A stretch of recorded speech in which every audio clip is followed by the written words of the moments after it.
Good morning. इसमें मेरा एक ये था कि एडेनॉइड हाइपरट्रॉफी हो रही है, तो कारण पता कर लो पहले, उसके बाद निकाल लेना। एडेनॉइड हाइपरट्रॉफी का जो ऑपरेशन होता है, लेकिन क्या होता है कि इमरजेंसी कंडीशंस होती हैं, ताकि क्योंकि एलोपैथी में क्या होता है, इंस्टेंट रिलीफ दिया जाता है, तो इंस्टेंट रिलीफ देने के लिए ऑपरेशन करा जाता है, और वो उसमें इंडिकेशन इसलिए बनाई गई हैं एडेनॉइड हाइपरट्रॉफी के ऑपरेशन के लिए। अब इसमें आ जाते हैं नीचे, जो हमारा PSM वाला पार्ट है। SDG में थर्ड टारगेट है वो है हेल्थ के लिए, और उसमें जो गोल्स हैं वो थर्ड गोल है वो हेल्थ के लिए, और उसमें टारगेट्स हैं MMR <70। 3 चीज़ याद रखिए, सर ने बताया 70 <70, 70 12 25। ठीक है, MMR होगा <70 होगा, NMR होगा जो वो न्यूनेटल मोर्टेलिटी रेट और अंडर 5 मोर्टेलिटी रेट, इसलिए। और इसमें एक होता है half the total deaths from RTA which till 2020, और जो कि अचीव इसमें SDG में सिर्फ एक ही गोल अचीव हुआ था, जो था SDG का। और ये वाला goal remove the RTA by half because of COVID in 2020 and which is, और वो भी सिर्फ 1 महीने के लिए, है ना। उसके बाद आ जाते हैं इधर, ये है आपका, देखिए अगर रिटर्न ऐसा लिखा हुआ, नीट का बना क्वेश्चन है, written work record data is compare. ठीक है, अगर सिर्फ इतना लिखा होता है रेट्रोस्पेक्टिव कोहॉर्ट है या हिस्टोरिकल कोहॉर्ट है, इसमें पीछे जाके टाइम में पीछे जाके हम आगे की तरफ परस्यूट करते हैं, तो ये हो गया आपका रेट्रोस्पेक्टिव कोहॉर्ट। ठीक है, लेकिन ये आसान होता है। इसके बाद अगर written work recorded data is compared, उसके बाद लिखा हुआ फ्यूचर फॉलोअप, तो ये होता है नेस्टेड केस कंट्रोल या मिक्स्ड या एमबी स्पेक्टिव, क्योंकि इसमें पीछे जाते हैं, फिर आगे यहाँ पे प्रेजेंट में पहुँच गए, उसके बाद फिर फॉलोअप भी करते हैं। ठीक है, अब इसमें नेस्टेड केस कंट्रोल क्योंकि केस कंट्रोल ने कोहॉर्ट के अंदर जगह बना ली है, इसलिए इसे नेस्टेड केस कंट्रोल कहते हैं। ठीक है, इसके बाद आ जाइए यहाँ पर, ये ENT के थ्रू आ जाते हैं। डायबिटिक है, अगर पेशेंट डायबिटिक है, ठीक है, अगर पेशेंट डायबिटिक है और अगर उसको ईयर में देख रहे हैं, ईयर की कंडीशन है, तो मेलिग्नेंट ओटाइटिस एक्शन ना होगा। लेकिन अगर पेशेंट डायबिटिक है और नोज़ में कोई बताइए डिजीज़, कि नोज़ में कोई डिजीज़ हो रही है, तो उसके लिए हम कहेंगे म्यूकरमाइकोसिस। और अगर ओरल कैविटी में है तो लुडविग सेप्सिस हो सकता है। ठीक है, अब टेम्पोरल बोन में एक लेटरल फ्रैक्चर होता है, ट्रांसफर फ्रैक्चर होता है। लेटरल फ्रैक्चर में 80% होता है और ट्रांसफर फ्रैक्चर 21% होता है। ये बोन है आपकी, ठीक है, ये बोन है, क्रेनियल बेस ऑफ स्कल है, उसमें यहाँ पे ये वो है स्फिनोइड बॉडी। ठीक है, अब यहाँ पे पेट्रस एपेक्स है, तो अगर इसको पेट्रस एपेक्स को ऐसे काट रही है, ठीक है, तो ये ट्रांसफर्स है, और अगर पेट्रस एपेक्स को ऐसे काट रही है तो ये आपका लॉन्गिट्यूडनल है। ठीक है, तो ये लॉन्गिट्यूडनल में क्या होगा, along the line of petrous apex, petrous bone है, और ये perpendicular to the line of petrous apex है। इसमें क्या होगा, CSF लीक होगा लॉन्गिट्यूडनल में, इसमें CSF नहीं लीक होगा। ठीक है, इसमें क्या होगा, फेशियल नर्व की पास से ज़्यादा होने के चांसेस रहेंगे ट्रांसफर्स में, लॉन्गिट्यूडनल में, ट्रांसफर्स में नहीं रहेंगे, है ना। अब इसमें इसमें ब्लीडिंग देखने को मिलेगी, लॉन्गिट्यूडनल है तो बाहर आ जाएगा। ठीक है, EAC, इसमें क्या होगा, टेम्पोरल में EAC damage, internal ear damage हो सकता है ज़्यादा। ठीक है, CSF लीक लॉन्गिट्यूडनल में ज़्यादा रहेगा, वेस्टिबुलर प्रेजेंट रहेगा, वेस्टिबुल फंक्शन SNHL हो सकता है टेम्पोरल में, और इसमें नहीं, इसमें CHL होगा।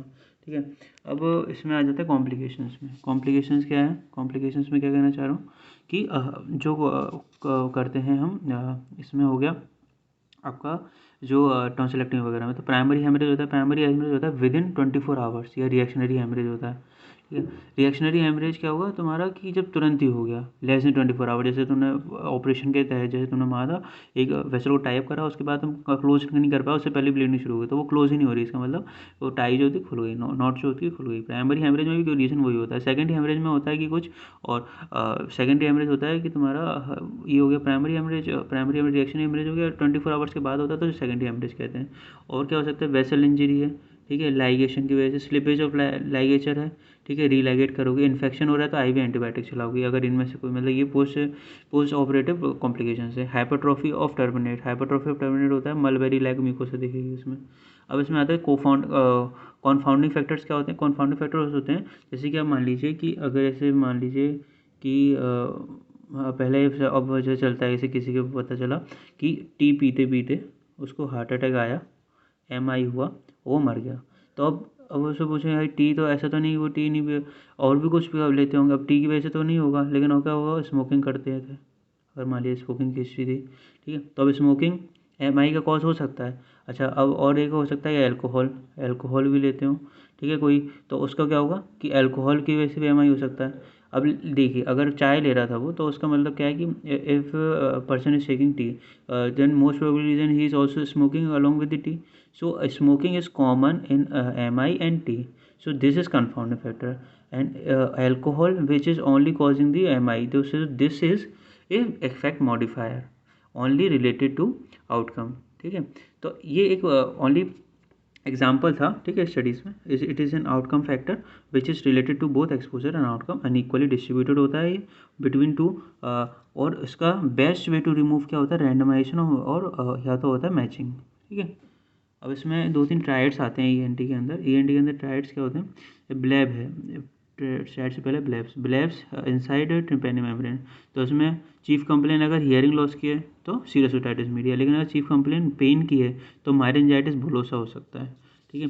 सेमेस्टर ट्रायड में क्या होता है, सेमेस्टर ट्रायड ईएनटी का बहुत मशहूर ट्रायड है। इसमें होता है ब्रोंकियल एस्मा, इसमें एस्पिरिन सेंसिटिविटी की वजह से क्या होता है, ब्रोंकियल एस्मा होता है, और क्रोनिक एलर्जी की वजह से नेजल पॉलिप हो सकते हैं, ठीक है, ड्यू टू आईजी रिलीज। अब एक होता है कार्टाजेनर ट्रायड, इसमें भी क्या होता है, ब्रोंकोजेनिक एस्मा होगा और नेजल पॉलिप होंगे, लेकिन इसमें क्या होगा, डेक्स्ट्रोकार्डिया होगा। और यंग्स ट्रायड क्या होता है, यंग्स ट्रायड में होगा broncho, in Young's triad we है bronchogenic asthma, nasal polyp and azoospermia. This is anti triad. Now if for the treatment of vitamin A deficiency, we give on first day, second day, first day, next day, and after 2 weeks, 24 days, 14 days, we give doses of vitamin A 2 lakh units each day. Now coming to the next ENT part, DPT vaccine. DPT is a toxoid vaccine in which pertussis is the live vaccine. Okay, so it is a live vaccine. After pertussis, we also give fever, for PCM for fever, because of short reason that after DPT fever has to become, है ना। And the most common complication है unconsolable cry. If baby on first dose of DPT booster, if baby causes unconsolable cry, then we prefer to give DPT at last, so that immunization is not affected on because of this side effect. Because of a pertussis component, it causes convulsions due to pertussis components. Pertussis also is the reason why we should not give DPT after 7 years. Only if after 7 years only DT is given, or TD. Okay. Drug of choice in pertussis and diphtheria for adult and pediatrics. Both are different. For adult it's erythromycin, and for pedia it is azithromycin. Now, monitoring and trend and determinants of cardiovascular diseases is MONICA. It is a type of case control study. It is a type of cross-sectional study. Sorry, my bad. And Farringham's heart study is done on the doctors for 54 years, and it is done to find out risk factors for heart attack. Another is Down and Hill study, which is for smoking, association of smoking and lung cancer. Both are the type of cohort studies. And for hypochlorous is most effective part of bleaching powder in killing bacteria than hypochloric acid. Chlorus, more रस means more water, more it is a to remember, रस जिसमें ज़्यादा होगा उसका effective होगा power killing का। Next आ जाते हैं। अब नेक्स्ट है इसमें इसके बाद आ जाते हैं आत्मनिर्भर भारत एक योजना है। उसके अंदर के तहत क्या है कि हम डिक्रीज़ इंपोर्ट करेंगे ताकि हमारा जो अंदर का आत्मनिर्भर भारत है, जो मतलब मेड इन इंडिया, वो ज़्यादा प्रॉफिट में जाए, और लो इंटरेस्ट लोन देंगे जो भी एंटरप्रेन्योर्स हैं उनको। अब इसमें आ जाते हैं international organisation, SIDA, Swedish international developmental organisation agency. वो हमारे टीबी प्रोग्राम को फंड करती है। बहुत पहले में सबसे पहले फंडिंग टीबी प्रोग्राम की सीडा से अभी भी चल रही है, और बाकी सब भी फंड करते हैं, लेकिन मेजर अगर आता है तो टीबी का प्रोग्राम को फंडिंग सीडा से आती है। इसमें एस से याद रखिए, स्पूटम इसमें ज़्यादा, तो इसलिए सीडा से याद रखिए। डेनिडा क्या होता है, डेनिश इंटरनेशनल डेवलपमेंटल एजेंसी।